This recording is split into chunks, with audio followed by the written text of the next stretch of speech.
Libya کے مسلح افواج کے کمانڈر ان چیف کی GHQ میں فیلڈ مارشل سید عاصم منیر سے ملاقات، علاقائی سیکیورٹی صورتحال اور باہمی دلچسپی کے امور پر تبادلہ خیال۔ دونوں ملکوں کے مسلح افواج کے درمیان پیشہ ورانہ تعاون اور باہمی روابط کو مزید فروغ دینے پر زور۔ آرمی چیف کا لیبیا میں امن، استحکام اور ترقی کے لیے مکمل حمایت کا اظہار۔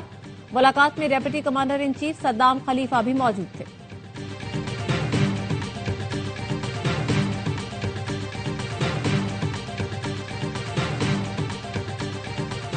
انسداد دہشت گردی کے لیے صوبائی حکومت اداروں کو مضبوط بنائے۔ قیام امن کے لیے صوبائی حکومت کو کوششیں مزید بڑھانے کی ضرورت ہے۔ خیبر پختونخوا میں امن اور عوامی فلاح کے لیے صوبائی حکومت کو ذمہ داری نبھانی چاہیے۔ وزیر اعظم شہباز شریف کی وزیر اعلیٰ خیبر پختونخوا سہیل آفریدی سے ملاقات میں گفتگو، ملاقات کا اعلامیہ جاری۔ وزیر اعظم نے ترقیاتی منصوبوں بنیادی ڈھانچے کی بہتری کے لیے تعاون کا یقین دلایا۔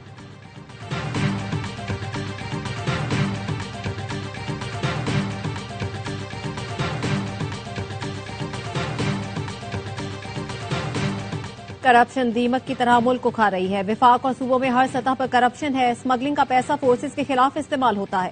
وزیر دفاع خواجہ آصف کا قومی اسمبلی میں اظہار خیال، کہا کوئٹہ میں اسمگلنگ سیاسی اور بیوروکریسی سرپرستی کے بغیر ممکن نہیں۔ بلوچستان کو غیر مستحکم کرنے کے لیے بھارت سازشیں کر رہا ہے۔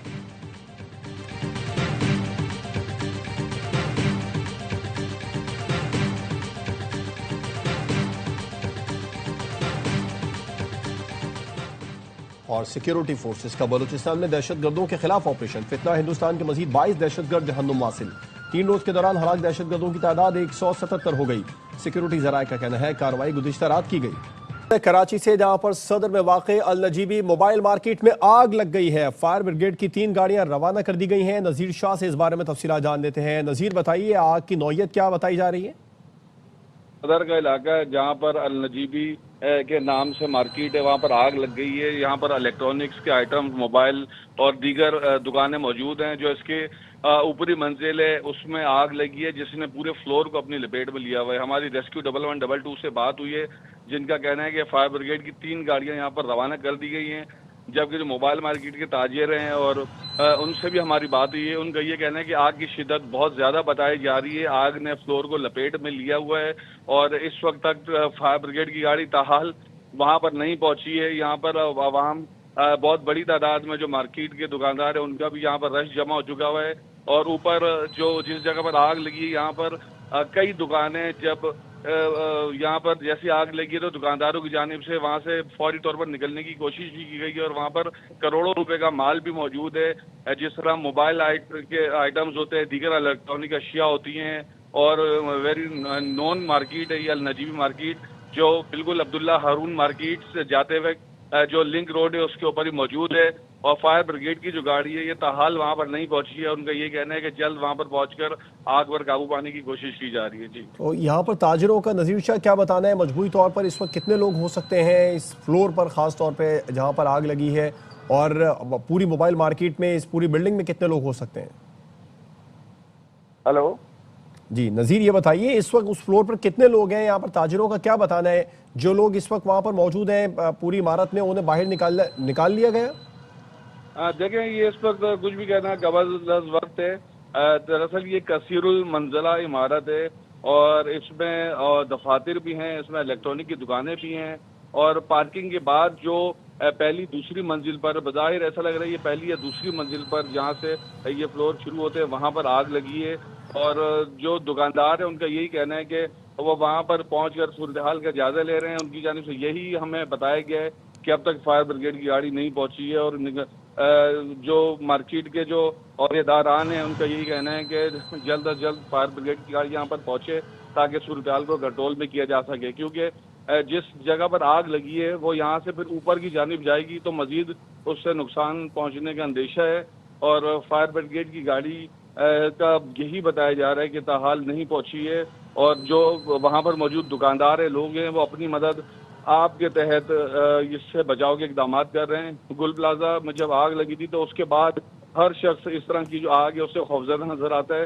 تو ان کا یہی سب سے پہلے کوشش ہے کہ کسی طریقے سے یہاں سے سب سے پہلی کوشش ہے کسی طریقے سے آگ پر فوری طور پر قابو پایا جائے۔ نذیر شاہ تفصیلات بتا رہے تھے، آپ کا شکریہ۔ وزیر اعظم سے ملاقات بانی کے لیے تھی، نہ ان سے متعلق کوئی بات ہوئی۔ ملاقات اپنے صوبے اور عوام کے لیے کی۔ صوبے کے مسائل پر بات ہوئی۔ وزیر اعلیٰ خیبر پختونخوا نے ملاقات کا احوال بتا دیا، کہا ملاقات سیاسی نہیں تھی، صوبے کے حالات سنگین ہیں، دہشت گردی کے حوالے سے مشترکہ لائحہ عمل پر تبادلہ خیال کیا گیا۔ پی ٹی آئی کی پارلیمانی پارٹی کا اجلاس، وزیر اعلیٰ Khyber Pakhtunkhwa, chairman P T I barrister Gohar Aamir Dogar اور اراکین قومی اسمبلی اور سینیٹر شریک۔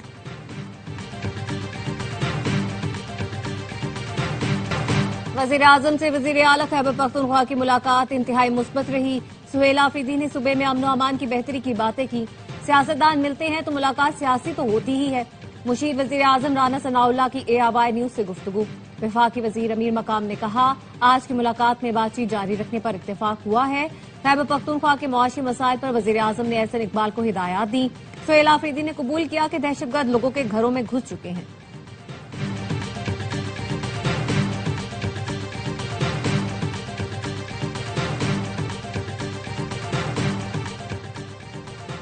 وزیر اعظم شہباز شریف صدر مملکت آصف علی زرداری سے ملاقات کے لیے آج ایوان صدر جائیں گے۔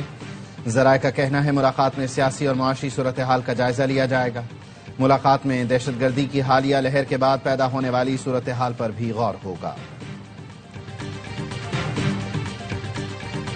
وزیر اعظم سے دورہ پاکستان پر آئے صدر عالمی بینک اجے بنگا کی ملاقات۔ وزیر اعظم کا کہنا تھا، عالمی بینک کا کنٹری پارٹنرشپ فریم ورک کے تحت تعاون قابل تحسین ہے۔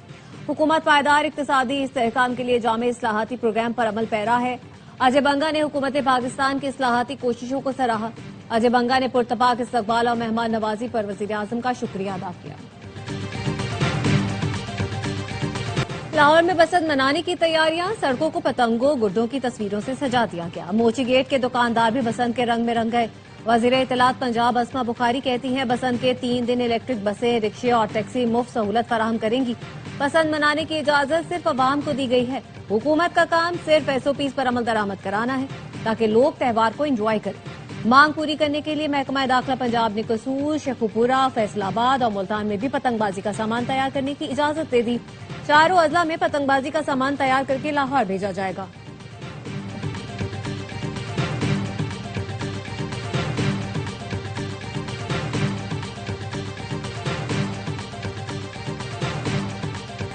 پاکستان کا ICC ورلڈ کپ میں بھارت سے کھیلنے سے انکار، بھارتی میڈیا کی چیخو پکار، جنگ میں ذلت اٹھائی، کرکٹ میں بدماشی بھی نہ چل پائی۔ گودی میڈیا کو اب کرکٹ کی اسپرٹ یاد آ گئی۔ بھارتی میڈیا اپنی سرکار پر چڑھ دوڑا، بولا ہم نے کیوں بائیکاٹ نہیں کیا، BCCI کیوں میچ کھیلتا رہا۔ کرکٹ کا ٹھیکیدار بننے والا بھارت اب ICC سے ایکشن لینے کی فریاد کرنے لگا۔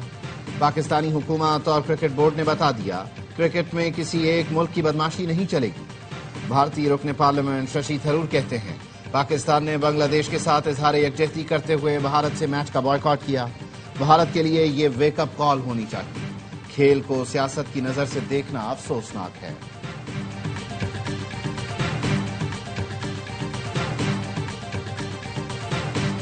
کراچی کا ناظم آباد انڈر پاس یا کھنڈر پاس، انڈر پاس میں بڑے بڑے گڑھے اور سیوریج کا تعفن زدہ پانی۔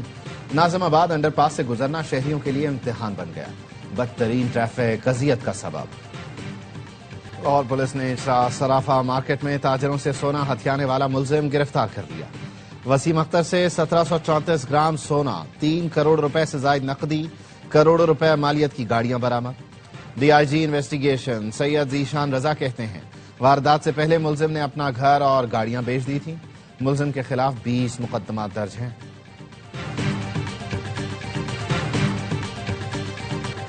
سینتاس معاہدے کی خلاف ورزی پر جواب دینے کے بجائے بھارت نے خاموشی اختیار کر لی۔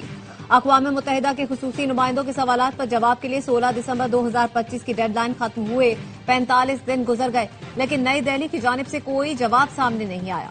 بھارت تاحال اپنے یک طرفہ اقدامات کی وضاحت پیش کرنے میں ناکام۔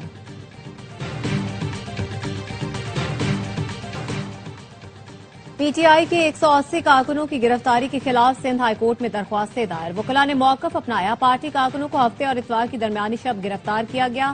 MPO کے تحت مجرمانہ سرگرمیوں میں ملوث افراد کو گرفتار یا نظر بند کیا جاتا ہے۔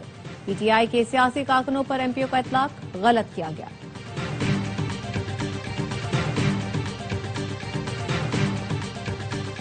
غزہ کی پٹی اور مصر کے درمیان رفح بارڈر کو پیدل پار کرنے کے لیے کھول دیا گیا۔